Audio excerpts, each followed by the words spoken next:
మీ అందరికీ నా తరపున భోగి శుభాకాంక్షలు. సో ఇదైతే దానికి కంటిన్యూ వీడియో అనమాట. లైక్ నేను లాస్ట్ వీడియో పెట్టాను కదా, సో దానికి కంటిన్యూ వీడియో. మేమైతే మంచిగా ముగ్గేసేసామన్నమాట. యాక్చువల్లీ ఇదైతే నైట్ వేసేసి పడుకునేసాము అండ్ ఎర్లీ మార్నింగ్ లేచి మంచిగా భోగి మంట స్టార్ట్ చేసేసాము.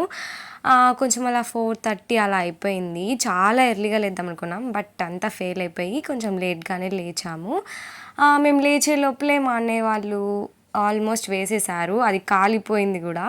సో ఇంకా మేము వచ్చాక కొంచెం మిగిలింది, ఇంకా మేము అది మెల్లగా కూర్చొని మంచిగా చలిగా ఉంటే ఫుల్ అంటే ఫుల్ చలిగా ఉంది. సో దాన్ని మేము మంచిగా ఎంజాయ్ చేసామన్నమాట. అండ్ నేనైతే మంచిగా ఫొటోస్ అండ్ వీడియోస్ తీసేసుకున్నాను అండ్ ఫ్యామిలీతో చాలా టైం స్పెండ్ చేసి మంచిగా ఎంజాయ్ చేశాను అనమాట. మీరు కూడా అంతేనా? భోగికి మంచిగా టైం స్పెండ్ చేశారా ఫ్యామిలీతో? సబ్స్క్రైబ్.